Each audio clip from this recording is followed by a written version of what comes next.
Anak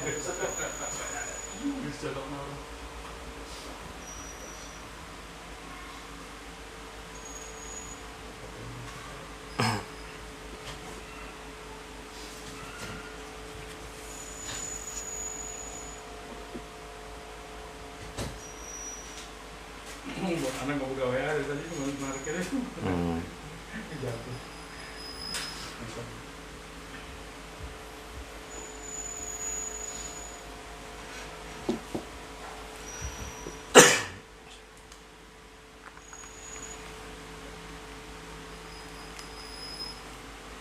Udah.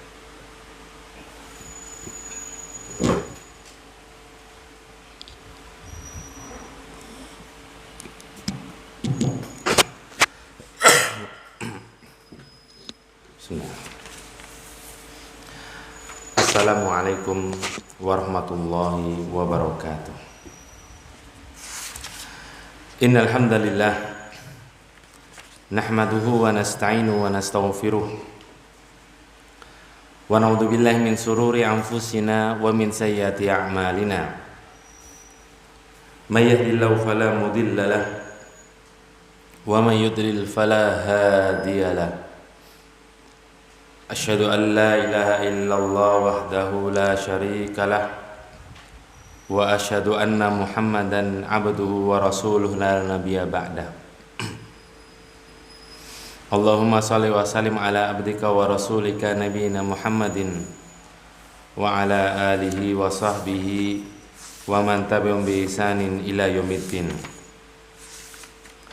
Qala Allah Ta'ala fil kitabil karim, ya ayyuhalladzina amanu taqullaha haqqa tuqatih wa la tamutunna illa wa antum muslimun.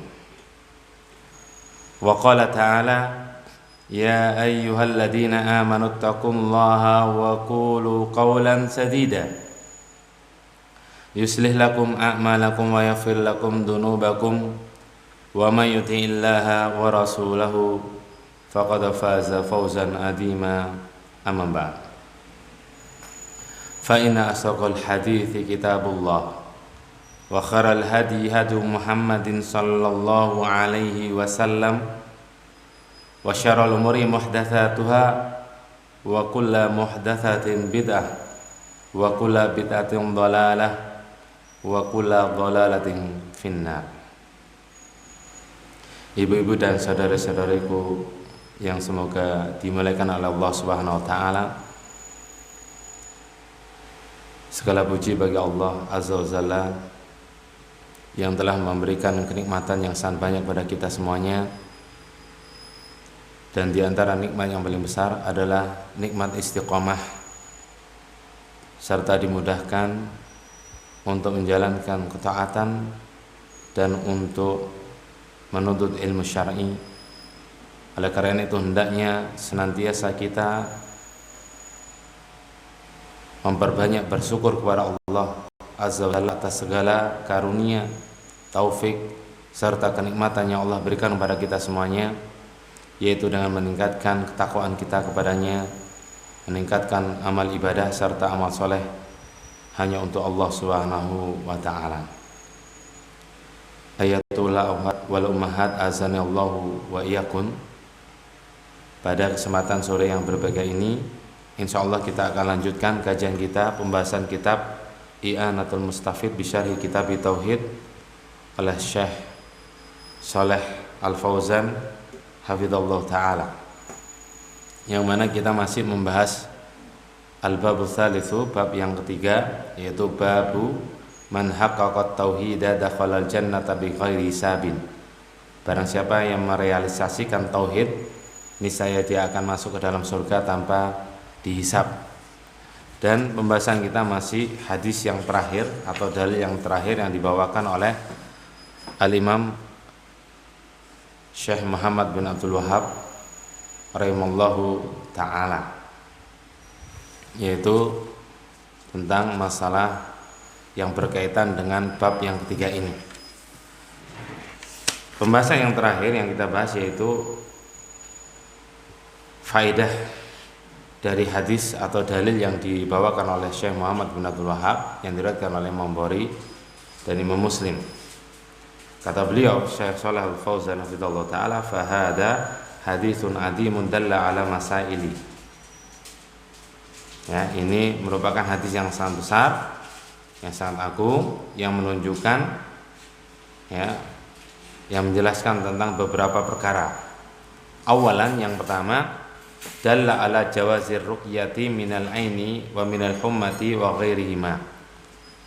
Hadis tersebut menunjukkan bolehnya untuk meruqyah atau meminta ruqyah, ya, dari penyakit ain. Begitu pula dari penyakit dari tersengat racun dari hewan, wa ghairihima, dan selain keduanya, ya, penyakit-penyakit kesurupan, ya, jasmani maupun rohani. Nah, ini bisa dengan diruqyah, terutama penyakit fisik atau diganggu oleh jin. Li'annahu fa'alahu Husain bin Abdurrahman, karena hal ini dilakukan atau diamalkan oleh Husain ibnu Abdurrahman. Wastadalla bihadisir Rasuli sallallahu alaihi wasallam, dan beliau berdalil dengan hadis Nabi sallallahu alaihi wasallam yang beliau bawakan dalam hadis tersebut, ya, yaitu hadis dari Asy-Sya'bi, ya, dari Buraidah ibnu Husayb radhiyallahu anhu. Kemudian tsaniyan, faedah yang kedua, fil hadisi dalilun ala fadli Musa alaihi salam wa ummatihi alladziina amanu bihi. Di dalam hadis tersebut menunjukkan bahwasannya, ya, terdapat keutamaan dari Nabi Musa alaihissalam, yang mana umat beliau juga banyak. Ya, bahkan Nabi Shallallahu Alaihi Wasallam awalnya mengira apa? Itu umatnya Nabi Muhammad Shallallahu Alaihi Wasallam.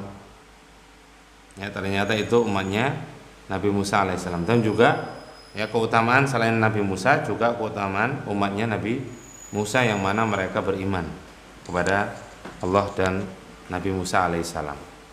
Tsalitsan, yang ketiga, faedah yang ketiga, fihi dalilun ala adamil ihtijaji bil kathrati. Menunjukkan dalil apa? Tidak boleh berhujah dengan banyaknya pengikut, ya, banyaknya orang yang mengikuti pemahamannya, ya, mengikuti kelompoknya, ya. Karena para nabi ada yang pengikutnya sedikit, bahkan di bawah 10, bahkan 2, ada yang 1, bahkan ada yang tidak memiliki pengikut sama sekali. Sehingga patokannya bukan dari banyaknya pengikut, akan tapi dari apa? Dari mana dia mengambilnya? Dari sisi dalil, ya, dari sisi kesesuaian dengan syariat yang Allah tetapkan. Wa hadhi mas'alatun muhimmatun, dan ini permasalahan yang sangat penting. Wa rabi'an, kemudian faedah yang keempat, fihi hirsus sahabati ala masailil ilmi wa ma'rifatiha. Dalam hadis tersebut, ya, menunjukkan bahwasannya para sahabat sangat bersemangat, ya, di dalam permasalahan ilmu syar'i, semangat untuk mempelajarinya, semangat untuk mengetahuinya, mengilmuinya. Ini gambaran dari, ya, para sahabat radhiyallahu anhum ajmain. Haitsu khadu fi talabi ma'na hadzal hadis alladhi alqahu alaihim Rasulullah sallallahu alaihi wasallam.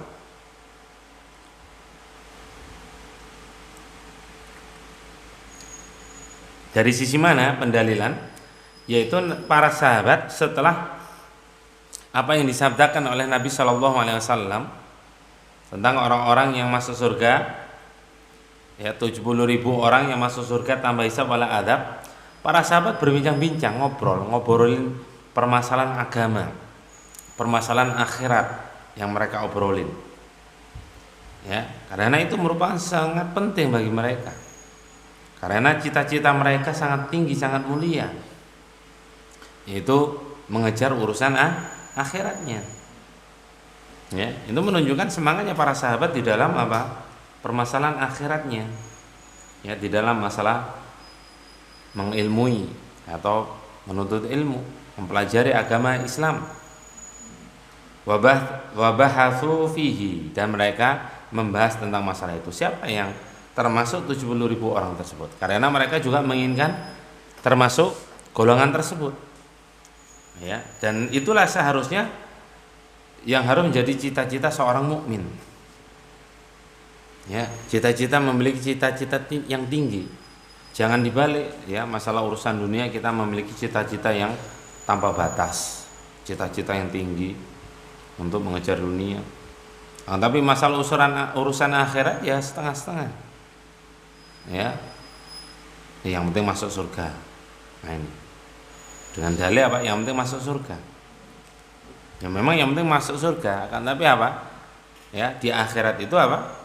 Kekal abadi. Ya, selama-lamanya nanti abadan.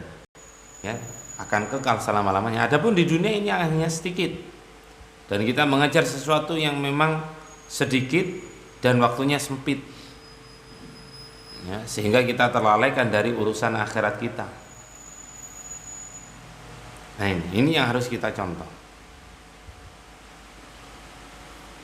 Qala Syekhu fihil munadharatu fil ilmi. Ya, Syekh di sini menjelaskan bahwasanya ya di dalamnya juga ada munadharah, diskusi. Ya, tidak hanya sekedar bincang-bincang tapi melakukan diskusi, membahas ilmu, bahthul ilmi.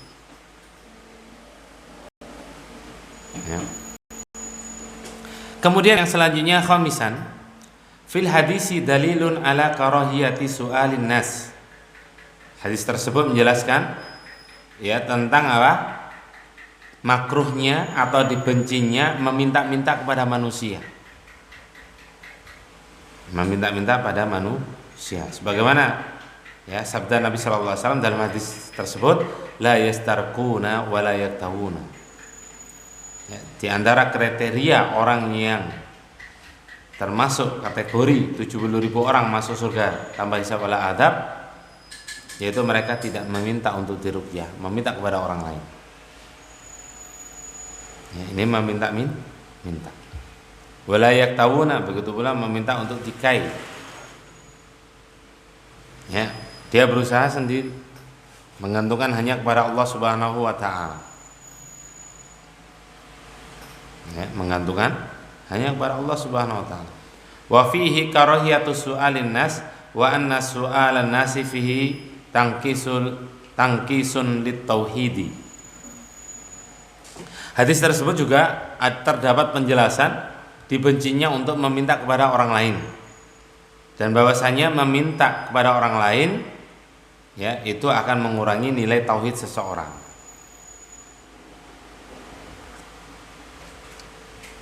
Ya, mengurangi kadar dari tauhid seseorang. Ya. Oleh karena itu berusaha untuk melakukannya sendiri. Amal istighna'u anhum fahada fihi kamalun lit tauhidi. Ya. Adapun orang yang mencukupkan diri dari manusia atau tidak butuh bantuan pada manusia, ini merupakan apa? Menunjukkan sempurnanya tauhid orang tersebut.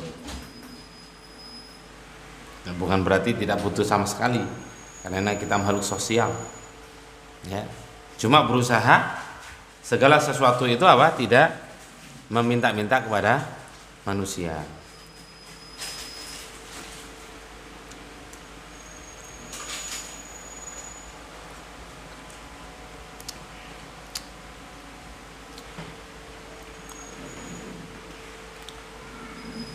Wa huwa min tahqiqit tauhid, dan ini termasuk apa? Bentuk mewujudkan tauhid, merealisasikan tauhid itu sendiri. Ya, menggantungkan hatinya hanya kepada Allah Subhanahu wa taala dan tidak banyak meminta-minta kepada manusia atau orang lain. Ayatul awad wal ummahat azanillahu wa iyyakum. Kemudian sadisan, faedah yang keenam, al haditsu dalilun ala jawazil ilaj bil kai. Ya, hadis tersebut menunjukkan bolehnya seseorang menggunakan pengobatan dengan cara kai. Ya, kai sebagaimana telah kita singgung, yaitu apa? besi dipanaskan. Ya, besi dipanaskan.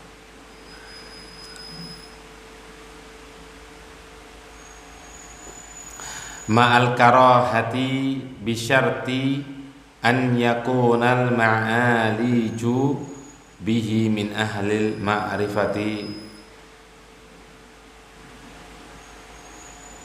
Ya, boleh melakukan pengobatan kai tapi dengan syarat apa? Ya, ma'al karahati. Ya, meskipun apa? Perbuatan tersebut dimakruhkan. Ya, dibenci. Tapi di sana ada syarat, ya, yaitu orang yang mengobati atau terapis, ya istilah kita, terapisnya itu dari kalangan ahlul ma'rifah, ya, orang yang memang ahli di dalamnya, bukan coba-coba, bukan asal-asal.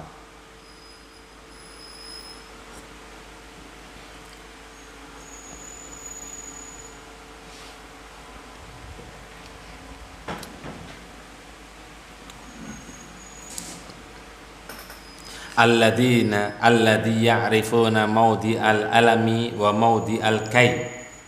Orang yang ahli yang dimaksud adalah orang yang mengetahui tempat sakitnya dan mengetahui tempat yang hendak dikai. Begitu pula apa dengan bekam itu, ya harus tahu titik-titiknya. Tidak sembarangan orang ya melakukan ya tindakan tersebut. Ya, terutama kai, ya pengobatan bekam atau fasdu, nah, ini perlu ahlinya. Wa miqdarul kai, dan juga harus mengetahui apa kadar dari kai. Ya, besi dipanaskan kemudian ditaruh di tempat yang luka, ya ini sangat panas. Oleh karena itu harus ditangani oleh tenaga ahli yang nggak bisa sembarangan. Wa fihi dalilun ala annal isabati bil aini haqqun. Di dalam hadis tersebut terdapat dalil bahwasannya ya ditimpa dengan mata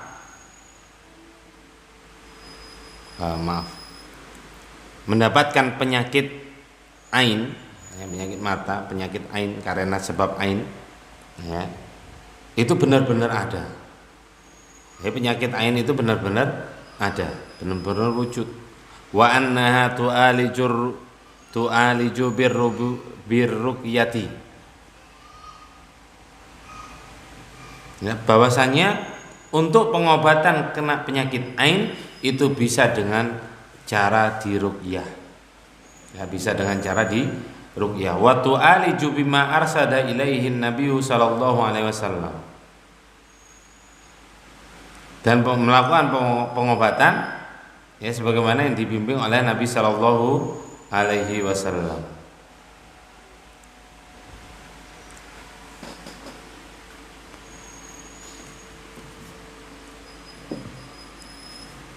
Nah, jadi pengobatan kai ya sebagaimana pernah kita sampaikan itu bisa dengan dua cara. Yang pertama bisa dengan diruqyah.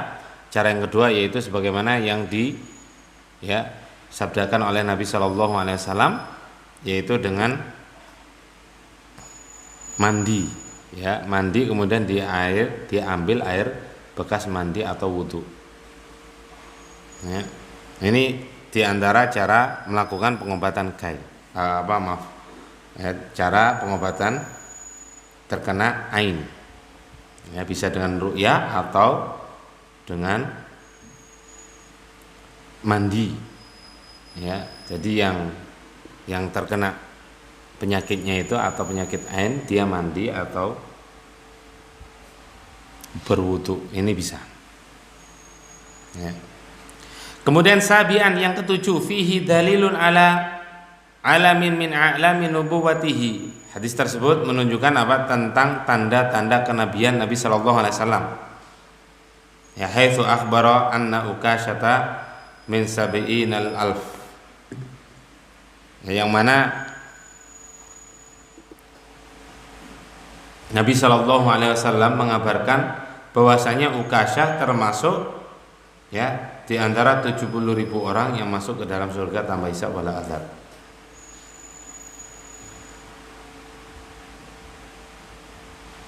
Wa qad qutila syahidan fi sabilillah ba'da dzalika.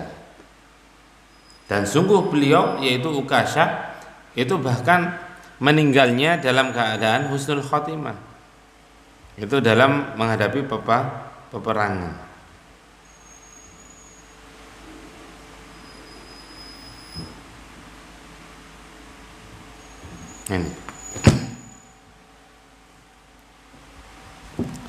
Ini padahal Nabi Shallallahu Alaihi Wasallam ya mengabarkan kepada Ukasyah ini secara spontan.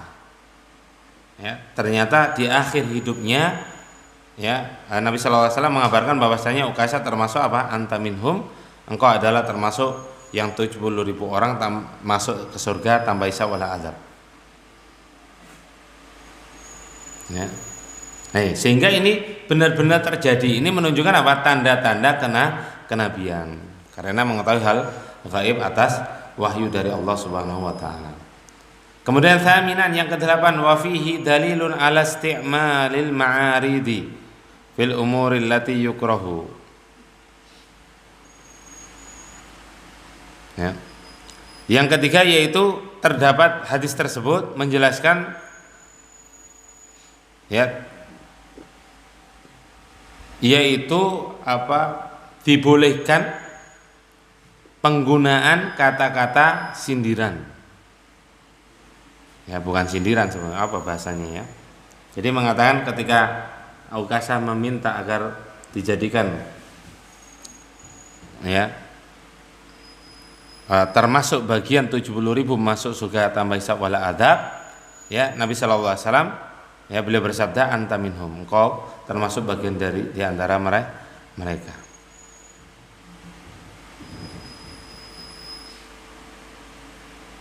Nah kemudian ada orang lain yang berdiri juga seperti Ukasyah meminta. Kemudian Nabi Shallallahu Alaihi Wasallam apa? Menjawab bahwasanya engkau telah didahului oleh Ukasyah. Jawaban, nah ini bahasanya apa ya? Bukan sindiran. Kalau nyindir biasanya sesuatu yang negatif.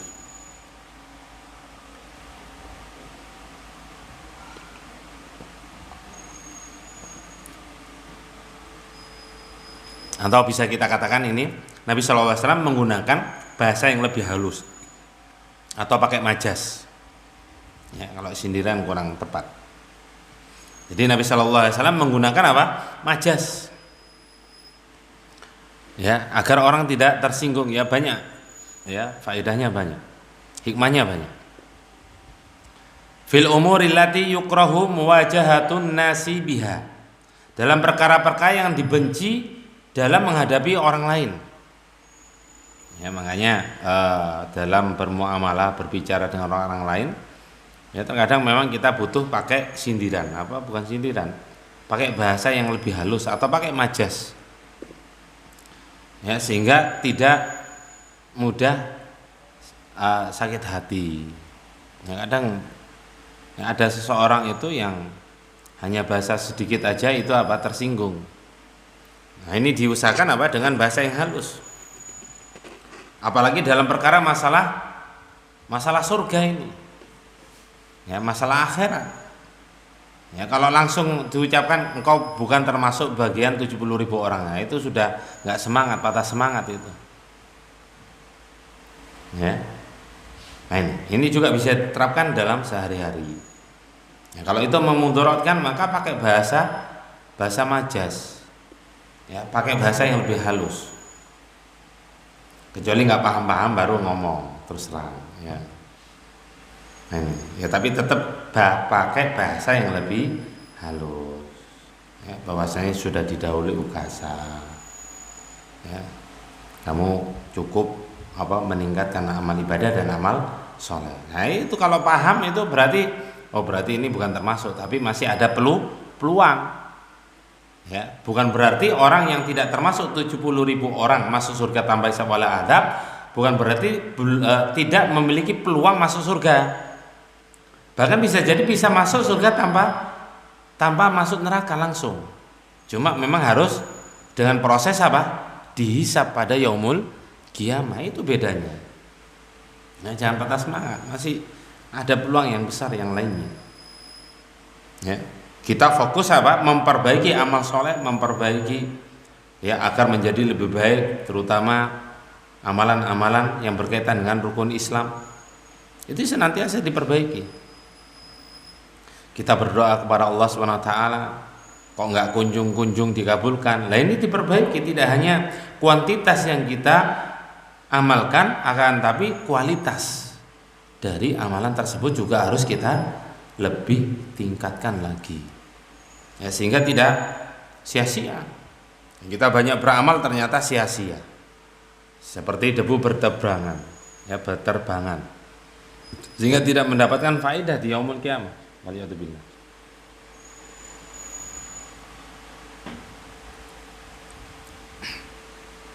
Wa husnu khuluqihi sallallahu alaihi wasallam fi ta'amulihi ma ashabihi. Dan hadis ini menunjukkan tentang bagusnya akhlak Nabi sallallahu alaihi wasallam dalam bermuamalah dengan para sahabatnya, bahkan dengan keluarganya sendiri. Wa kadzalika yajibu an yaqtadiya bihi ahlul ilmi wa ahlud da'wati fi mukhatabatihim linnas. Ya, oleh karena itu apa? Hendaknya kita wajib mencontoh, ya, terutama dari kalangan ahlul ilmi, dari kalangan ahlud dakwah, ya, di dalam bermuamalah dengan orang lain. Ini kita berusaha untuk sebaik mungkin, ya, tanamkan pada diri kita bahwasanya ya hendaknya kita gelisah tatkala mendolimi orang lain dan jangan risau tatkala kita didolimi orang lain. Ya, ini jadikan kaidah, jadikan kebiasaan, tanamkan dalam hati kita sehingga kita berusaha apa? Tidak mendolimi orang lain. Jangan sampai kita menjadi orang-orang yang bangkrut. Ya. Sebagaimana yang disabdakan oleh Nabi sallallahu alaihi wasallam, "Manil muflis?" Siapa orang bangkrut itu? Ya, para sahabat menjawab, orang yang bangkrut adalah al-muflisu, ya, fina man la dirhama wala mata. Yaitu orang yang tidak memiliki dirham, ya, dan harta sama sekali. Itu orang bangkrut. Ya. Itu nggak salah, tapi yang dimaksud Nabi Shallallahu Alaihi Wasallam, orang yang bangkrut di kalangan umatku pada hari kiamat kelak adalah orang yang membawa pahala sholat, membawa pahala zakat, membawa pahala puasa, dan membawa pahala-pahala yang lainnya. Akan tapi dia pernah, ya, menzalimi orang lain dengan mencaci maki orang lain, ya, memukul orang lain, menuduh orang lain, ya, mengambil harta orang lain, waliyadzubillah. Ini yang harus juga kita khawatirkan. Jangan sampai amalan yang kita banyak, yang kita bawa kelak ya di yaumul qiyamah habis untuk membayar secara gratis. Ya. Ini mendolim orang lain. Sehingga tatkala di yaumul qiyamah orang-orang yang kita dolimi ini menuntut, maka pahala yang kita bawa diberikan kepada orang-orang yang pernah kita dolimi di dunia ini. Ya, diberikan satu-satu, dihisap satu-satu. Kasihkan gratis. Ini apa, orang dermawan di yaumul qiyamah. Ya, waliyadzubillah. Ya. Kalau seandainya, ya, pahalanya habis sebelum ditunaikan semuanya, pahalanya habis, ternyata yang orang-orang yang pernah didolimi, yang nuntut itu masih antri, padahal apa? Pahalanya sudah habis. Ini sudah bangkrut sebetulnya. Tapi lebih parah lagi apa? Orang-orang yang ia dolimi masih antri, masih banyak. Apa yang disebutkan oleh Nabi Shallallahu Alaihi Wasallam? Dosa-dosa dari orang-orang yang didolimi ini dilemparkan atau diberikan kepada orang-orang yang telah mendolimi ini. Waliyadzubillah. Bangkrut di atas kebangkrutan. bangkrut di atas kebangkrutan. Ya, kemudian dia dilemparkan ke dalam api neraka, tsumma na'udzubillah. Ya, itu yang kita khawatirkan. Oleh karena itu kita terkadang terbiasa tatkala didolimi orang lain itu nggak bisa tidur, gelisah. Tapi kalau mendolimi orang lain seakan-akan kita puas, kita tenang. Berarti ada sesuatu yang keliru. Settingan dalam hati kita ada yang salah ini. Ya, kalau seperti ini hendaknya perbanyak istighfar kepada Allah Subhanahu wa taala. Mari kita introspeksi diri kita masing-masing. Apakah kita seperti ini kondisinya? Kalau seperti ini, wah ini musibah ini. Harus disetting ulang. Ya, harus diperbaiki ulang. Jangan dibiarkan saja. Kalau dibiarkan mencokol maka akan menjadi apa? Menjadi karatan, susah untuk dibersihkan. Menjadi terbiasa. Dia mendolimi orang lain nyantai. Kalau didolimi sakit hati. Ya. Sehingga dengan dalih saya akan tuntut yaumul qiyamah. Kan biasanya seperti ini kita kan. Saya akan tuntut dia. Dia telah mendolimi saya. Ya. Padahal di sana dia telah banyak mendolimi orang lain. Tatkala dia didolimi 1-2 orang, langsung apa? Semangat, saya akan tuntut balik. Seolah-olah itu yang paling utama. Padahal apa? Orang yang memaafkan, ya, maka itu lebih baik. Ya, maka itu lebih baik. Apa kata Allah Subhanahu wa taala? Wa man afa wa aslaha fa ajruhu 'ala Allah. Barang siapa yang memaafkan dan berbuat kebaikan, maka pahalanya di sisi Allah Subhanahu wa taala, menjadi tanggungan Allah Subhanahu wa taala. Menunjukkan pahalanya lebih besar bagi orang yang memaafkan. Ya, yang diingat jangan menuntut, tapi ingat ada orang-orang yang menuntut kita di yaumul qiyamah. Berapa orang yang kita dolimi dengan lisan kita dolimi dengan tangan kita dolimi dengan hartanya, mengambil harta orang lain, mengambil hak-hak orang lain.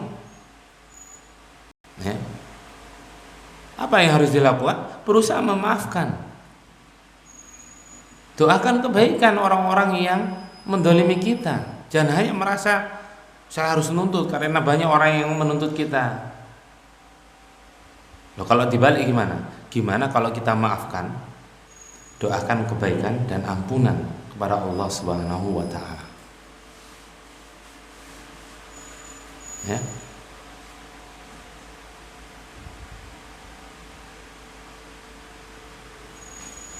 Nah, maka itu lebih baik. Bahkan itu perbuatan yang mulia bagi orang-orang yang memaafkan orang-orang yang kita zalimi. Bahkan apa? Ini merupakan terapi, ya, terapi hati. Coba kalau kita dizalimi orang lain, kita sakit. Tapi kalau kita memaafkan, kita melupakan. Mana yang lebih enak? Memaafkan atau tidak memaafkan? Tidak memaafkan boleh nggak? Boleh. Dosa nggak? Enggak. Lawang hak dia. Memaafkan gimana? Lebih utama. Tidak hanya mendapatkan baik kebahagiaan di akhirat kelak, akan tapi di dunia mendapatkan kebahagiaan dan ketenangan hati. Orang yang sudah kita didolimi orang lain kemudian memaafkan, hati kita menjadi tenang. Coba aja kalau nggak percaya. Kalau tidak memaafkan, ketemu orang yang mendolimi kita, sakit hati. Aduh, sakit. Ini orang yang telah mendolimi saya. Sakit hati terus menerus. Nggak akan sembuh seperti itu kecuali memaafkan. Ya. Fa ajru 'ala Allah, dan pahalanya menjadi tanggungan Allah. Itu menunjukkan apa? Pahalanya lebih besar daripada menuntut yaumul qiyamah. Doakan kebaikan, doakan ampunan, ya, bagi orang-orang yang kita zalimi. Ya. Begitu pula bagi orang-orang yang mendolimi kita, doakan kebaikan, doakan ampunan. Dan kita berharap agar Allah melembutkan hati orang-orang yang telah kita zalimi, agar mereka juga memaafkan kita. Enak apa enggak kalau saling memaafkan? Enak saling memaafkan. Ya. Orang yang tidak memaafkan orang lain, hatinya akan sakit terus, bahkan sampai meninggal dunia tetap sakit. Tapi kalau berusaha memaafkan, maka itu lebih baik. Ya, pahalanya lebih besar. Kita berdoa kepada Allah agar orang-orang yang pernah kita zalimi juga dilembutkan hatinya untuk memaafkan kita, tidak menuntut di yaumul qiyamah. Kita semangat untuk menuntut orang lain, ternyata yang menuntut kita lebih banyak. Jadi bangkrut. Al jazaa'u min jinsil amal. Saya dulu juga sama, ya, ketemu ada orang yang ngomong ke saya, saya itu banyak mendolimi orang, makanya kalau saya didolimi orang saya akan tuntut balik, ya, seolah-olah untuk pembalasan, ya kan. Ternyata itu kaidah yang salah, kaidah yang nggak benar, karena belum tentu pahala yang kita bawa mampu untuk melunasi hutang-hutang tersebut, hutang-hutang kedoliman apapun. Jangan sampai kita menjadi orang bangkrut. Ya, kita di dunia hanya sebentar. Akan tetapi di sana memang Syaikh Utsaimin rahimahullah taala menjelaskan dalam kitab Riyadhus Shalihin dalam bab sabar tentang firman Allah Subhanahu wa taala, wa man afa wa aslaha fa ajru 'ala Allah. Itu tidak secara mutlak orang yang telah mendolimi kita itu dimaafkan. Itu lebih utama. Itu tidak secara mutlak. Makanya dalam ayat itu waman afa wa aslah, barang siapa yang memaafkan dan berbuat kebaikan, memperbaiki. Kalau orang yang mendolimi kita dia kemudian mau bertobat, mau berbuat kebaikan, kembali kepada Allah SWT, maka yang lebih utama adalah memaafkan orang tersebut. Akan tetapi kedzaliman yang dia lakukan pada kita, kemudian dia bertambah kedzalimannya, terutama kedzalimannya dilakukan pada orang yang banyak, orang lain, maka ketika itu Syaikh Utsaimin rahimahullah taala menjelaskan yang lebih utama untuk tidak memaafkan. Untuk tidak memaafkan. Ya, saya juga berusaha ketika ada yang mendolimi saya, tanpa minta maaf pun saya berusaha untuk memaafkan. Ya, saya doakan kebaikan, saya doakan ampunan untuk Allah, kepada Allah Subhanahu wa taala. Ya. Saya pernah mendoakan kejelekan karena saya perkirakan dia kedzalimannya enggak hanya satu orang, banyak orang. Saya doakan kejelekan. Tapi kejelekan yang saya doakan itu sejelek-jelek doa yang saya sampaikan, yang saya panjatkan, saya berusaha Allah Subhanahu wa taala memberikan peringatan atau musibah kepada orang tersebut agar kembali kepada Allah dan bertobat kepadanya. Sejelek-jelek itu yang saya doakan, sejelek-jelek itu. Jadi tetap saya ada keinginan agar dia bertobat kepada Allah Subhanahu wa taala. Ya. Saya berusaha seperti itu. Nah, ini ditanamkan dalam hati kita. Siapapun itu, terutama keluarga kita. Ya, keluarga sendiri, antar suami istri, saling memaafkan. Ya. Jangan dikira nanti kalau nggak berusaha saling memaafkan, antar suami istri saling menuntut di yaumul qiyamah. Tatkala mendolimi antara satu yang lainnya, tidak menunaikan hak-haknya, begitu banyak suami istri yang di dunia saja sudah saling menuntut, saling menjelekkan. Bahkan ada seorang istri atau suami menjelek-jelekkan suaminya atau istrinya di media sosial, waliyadzubillah. Ya, ingatlah firman Allah Subhanahu wa taala, yauma yafirul mar'u min akhi. Ya. Pada hari seorang itu lari dari saudaranya. Wa ummihi wa abi, dari bapak ibunya. Wa sahibatihi wa bani, dari istri dan anak-anaknya. Mereka lari. Ya, mereka takut apa yang akan dipertanggungjawabkan di hadapan Allah Subhanahu wa taala atas apa yang dilakukan pada orang-orang di sekitar kita. Oleh karena itu berusaha untuk memaafkan orang lain. Jangan lupa kita mendoakan pasangan kita, mohonkan ampun. Loh, kalau kita di dunia saja nggak pernah memaafkan istri kita, nggak pernah memaafkan suami kita, saling nuntut, dipendam sampai memuncak, ya, yang rugi kita sendiri. Karena nanti imbasnya seandainya seorang istri menuntut suaminya, akhirnya kalau karena jengkel istrinya melakukan nusus, sama-sama perbuatan dosa. Ya, beberapa istri juga konsultasi ke saya seperti itu, sama-sama nusus, akhirnya suami juga berbuat dolim, istrinya juga berbuat dolim, sama-sama nggak mau memaafkan, akhirnya saling nuntut. Itu masih di dunia.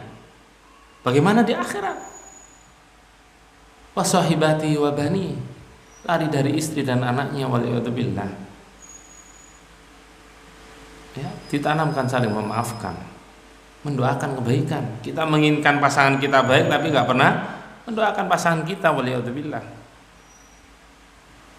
Ya, berat, saling nuntut itu berat. Ya, karena tanggungannya apa? Membayar dengan pahala yang kita kumpulkan. Sedangkan amal soleh, amal ibadah yang kita kumpulkan di dunia ini, yang kita amalkan, belum tentu semuanya diterima oleh Allah Subhanahu Wa Taala. Mungkin ada sholatnya tidak khusyuk, mungkin sholatnya kita ria, amal ibadah, amal soleh kita ria. Jangan dianggap kita banyak amalannya.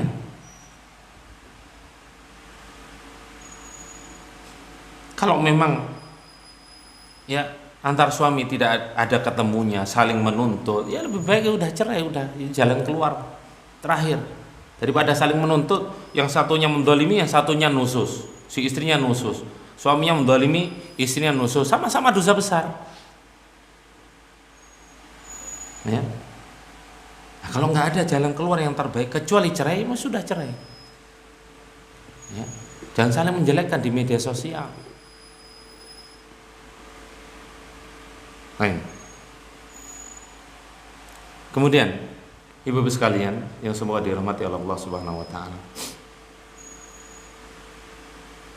Kemudian tahsian. Faedah yang ke-9. Wa fihi dalilun ala talabid dalili alal madhab. Hadis tersebut menjelaskan ya tentang apa? Disyariatkannya untuk meminta dalil tentang pendapat yang dia ikuti, pendapat yang dia amalkan.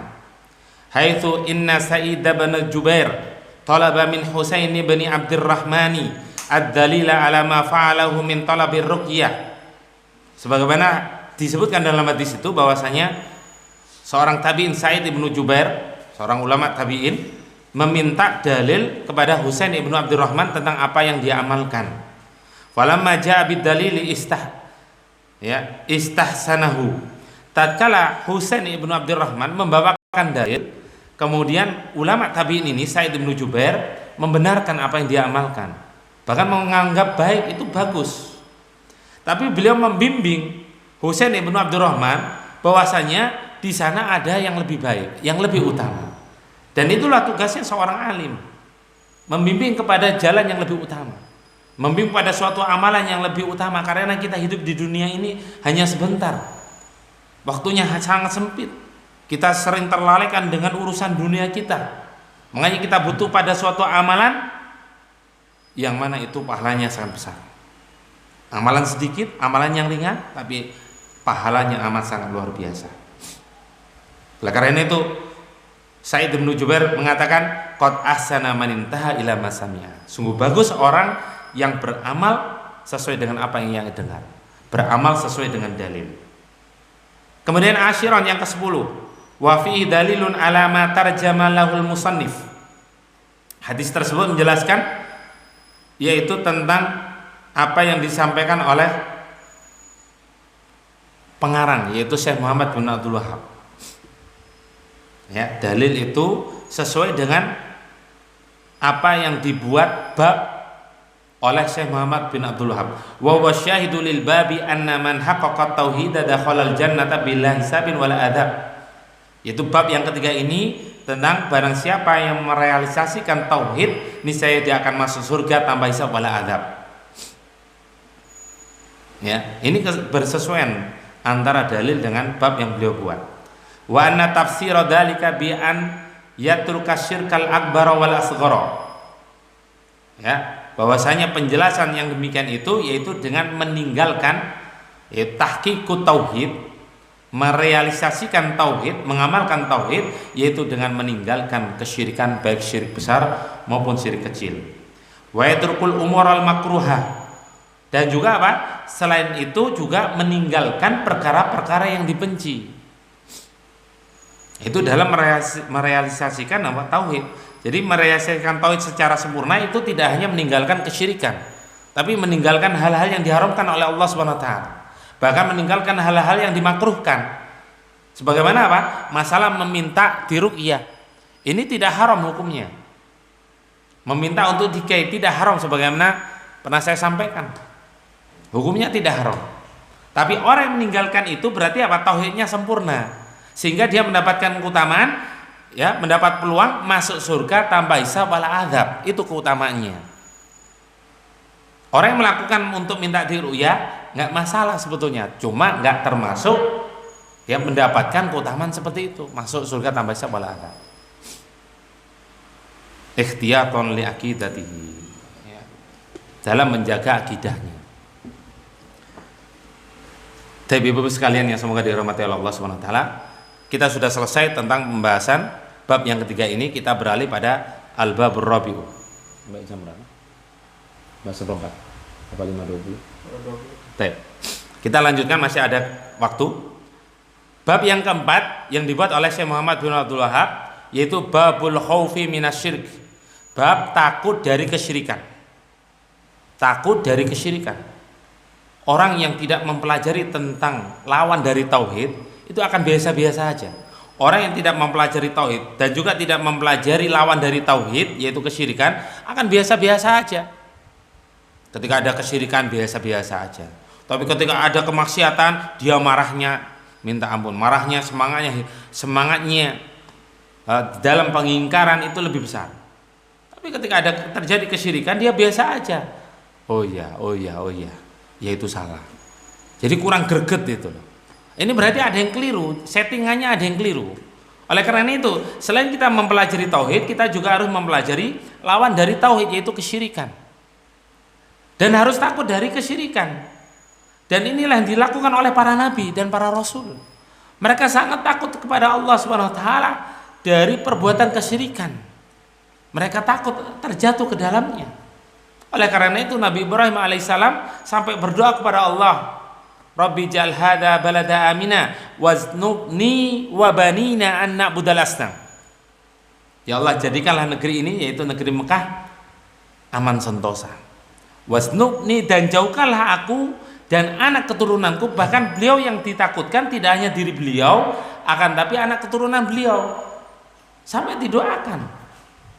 Nah ini doa ini ya bisa kita amalkan sehari-hari. Harus kita takut, harus ada rasa takut dalam hati kita. Itu tauhid yang benar. Kalau nggak ada rasa takut, biasa-biasa aja ketika terjadi kesyirikan, ya amalan kesyirikan, berarti ada yang keliru ini. Settingannya ada yang keliru. Ya harus ada greget itu loh. Harus ada benar-benar pengingkaran minimal dalam hati kita. Harus ada rasa takut dari kesyirikan. Sebagaimana seseorang takut dari macan atau singa, lari dari singa. Sampai Nabi Ibrahim mendoakan diri sendiri dan juga anak keturunan kita. Kita juga amalkan doa ini, waznubni, atau langsung doanya sempurna sebagaimana doa Nabi Ibrahim, sehingga kita juga mendoakan negeri Indonesia. Rabbi ja'al hadza balada amina waznubni wa baniya an na'budal asnam. Dimanjatkan ini. Kita ingin negeri Indonesia negeri yang makmur, aman, sentosa, tapi nggak pernah mendoakan. Ini keliru. Hadzal babu fi ghayatil munasabati lil abwabi sabiqah. Ya, bab yang keempat ini bersesuaian dengan bab-bab sebelumnya. Wa hadza min diqqati fahmihi wa wa fahmihi rahimallahu taala wa husni ta'lifihi. Ini menunjukkan apa? Kejelian pemahaman beliau, bagusnya pemahaman beliau dan bagusnya susunan karangan beliau. Karena para ulama mengarang suatu kitab itu nggak sembarangan, babnya aja diurutkan. Jangankan itu, Imam Bukhari aja dalam menuliskan Sahih Bukhari, beliau itu sampai sholat istikharah setiap menuliskan hadis. Jadi nggak sembarangan, itu dipikirkan itu.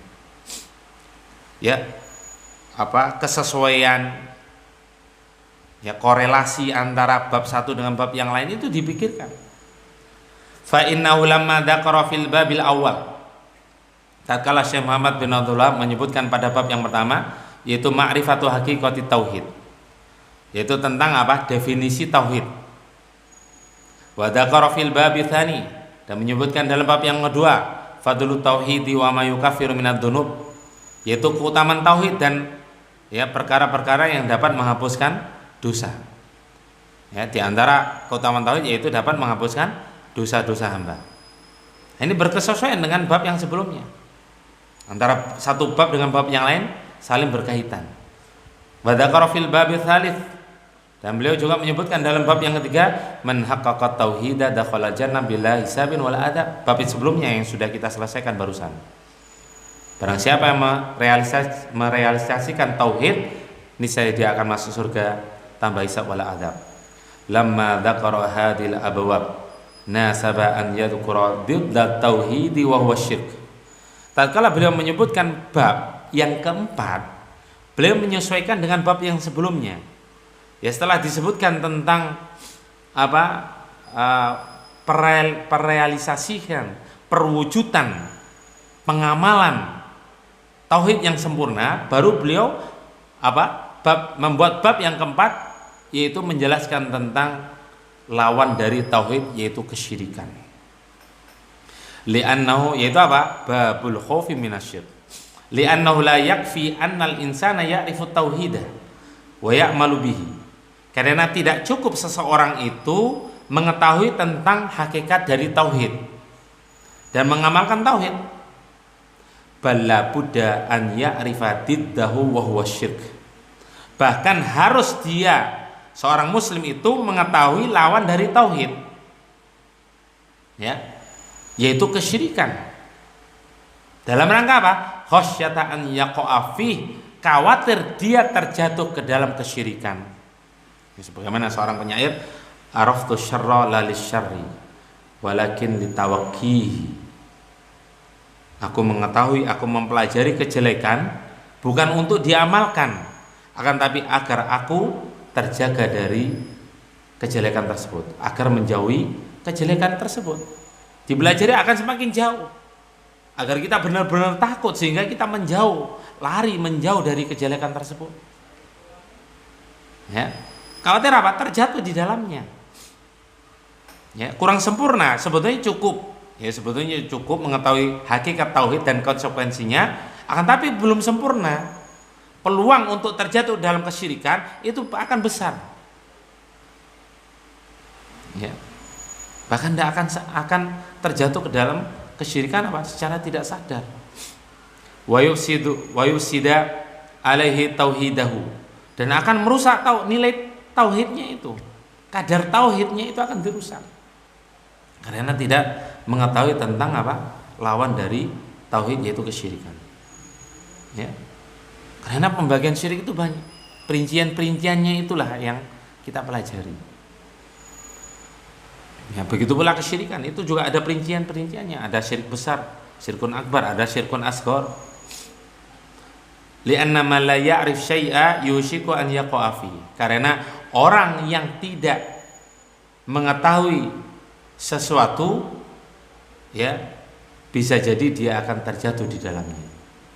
Ya, hampir-hampir dia akan terjatuh di dalam sesuatu yang dia tidak dipelajarinya.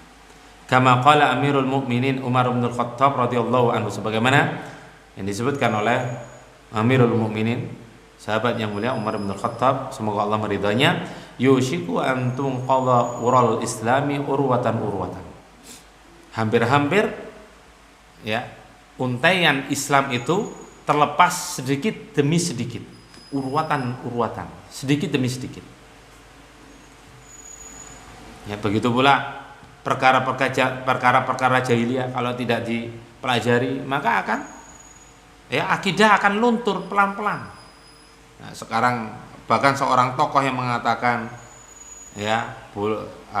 mengucapkan hari Christmas, hari Natal itu tidak akan mengurangi keimanannya. Waliyadzubillah, ngerusak akidah. Ya nggak masalah pakai Sinterklas. Ini merusak akidah. Ya. Apa itu namanya? Sesajen ke Laut Selatan itu apa namanya? Larung ya, larung saji ya. Larung saji. Larung saji itu hanya adat. Ini diucapkan oleh seorang yang ditokohkan. Ya kok bisa mengatakan adat? Dia berarti tidak bisa membedakan antara hal yang diharamkan dengan hal yang dibolehkan. Mana adat, mana yang dijadikan sudah masuk ke dalam bentuk ibadah. Ya, tidak bisa membedakan. Ya. Nah, itu harus diketahui niatnya itu apa. Nah ini. Idza nasa'a fil islami man la ya'rifil jahiliyah. Apa kata Umar? Apabila dia tumbuh di tengah-tengah kaum muslimin, di tengah-tengah agama Islam, akan tapi dia tidak mengetahui perkara-perkara jahiliyah. Makanya Syekh Muhammad bin Abdul Wahab juga memiliki apa? Kitab Masailul Jahiliyah. Ya, perkara-perkara jahiliyah. Ya, mudah-mudahan Allah memudahkan kita untuk juga mempelajari tentang masail jahiliyah. Ini penting sekali. Li'annahu la yadri an umuril jahiliyati au sibuha syai'an thayyiban. Karena dia tidak mengetahui tentang perkara-perkara jahiliyah. Yang dia sangka sesuatu itu apa? Baik, wahya min umuril jahiliyah. Ternyata itu apa? Termasuk perkara-perkara jahiliyah. Nah, itu karena kita tidak mengetahui apa itu perkara jahiliyah. Masail jahiliyah itu apa aja. Sehingga terjatuh di dalamnya, mengira itu sesuatu yang baik. Karena terkadang manusia akalnya itu pendek. Ya, pemahamannya itu terbatas. Kalau dia tidak mempelajari kebenaran dan lawan dari kebenaran, ya, dia ada peluang untuk terjatuh di dalamnya. Fajahilahu bihaqiqatiha iltabasat. Ya, sehingga dia tidak mengetahui tentang perkara jahiliyah, tentang hakikat perkara jahiliyah, sehingga menjadi rancu. Sehingga ini boleh nih menerka-nerka, apalagi kalau ditambah fatwa dari seorang tokoh yang ditokohkan kaum muslimin. Ya, ternyata sesat. Fasara yaf'aluha wa hiya minal jahiliyah. Sehingga apa yang dia lakukan itu termasuk perkara jahiliyah. Wa kadzalika wa akhtaru min dzalika man la ya'rifu syirka wa madakhilahu. Demikian juga bahayanya orang yang tidak mengetahui tentang kesyirikan, tentang lawan tauhid, nggak tahu perinciannya, nggak tahu macam-macamnya, madakhilah. Ya, sesuatu yang mengantarkan pada perbuatan kesyirikan, wa anwa'ahu. Ya, tidak mengetahui tentang macam-macam dari kesyirikan, wa akhtarahu, tidak mengetahui tentang bahaya kesyirikan, sehingga ketika terjadi kesyirikan di tengah-tengah kaum muslimin dianggap biasa aja. Ya, dianggap perbuatan maksiat seperti biasa. Sehingga dia datar, dalam pengingkaran datar biasa aja, nggak seperti pengingkaran masalah riba, masalah zina, masalah narkoba. Ya, biasa-biasa aja, padahal itu perkara yang penting. Ya. Nah, ini. Karena tidak mengetahui tentang bahaya kesyirikan. Bahaya kesyirikan diantaranya Allah menyebutkan innallaha la yaghfiru ayyushraka bihi. Sungguhnya Allah tidak akan mengampuni dosa kesyirikan. Ini bahaya sekali. Fa innahu hariyun an yaqa'a fi syirki min haitsu la yadri. Sehingga bisa jadi dia terjatuh dalam kesyirikan tanpa ia sadari. li'annal jahla da'ul qatil. Karena kebodohan yang dia miliki itu merupakan penyakit yang bisa membunuh, ya, membinasakan pelakunya, waliyadzubillah. Ya, subhanallah. Nah, ini diantara penjelasan dari Syekh Muhammad bin Abdul Wahab tentang bab yang keempat ini, yaitu babul khaufi minasyirk, bab tentang takut dari kesyirikan. Insyaallah kita akan lanjutkan pada pertemuan yang akan datang.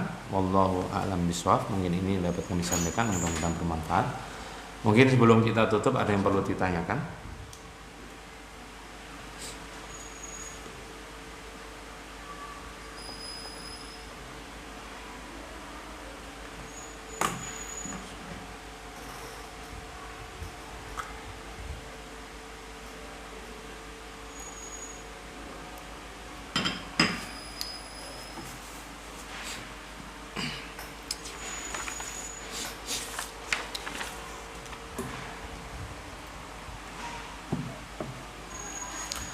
Baik, karena tidak ada yang bertanya dan waktunya sudah habis, ya, kita memohon kepada Allah SWT agar Allah SWT menerima amal soleh kita, dan mudah-mudahan Allah SWT senantiasa memudahkan kita untuk menuntut ilmu syar'i dan mengamalkan ilmu yang kita pelajari, dan memberikan keistiqomahan hingga akhir hayat kita. Amin ya mujibas sa'ilin. Wa sallallahu ala nabiyyina Muhammad wa ala alihi wa sahbihi wa sallama tasliman katsira wa akhiru da'wana alhamdulillahi rabbil alamin. Subhanakallahumma wa bihamdika asyhadu an la ilaha illa anta astaghfiruka wa atubu ilaik.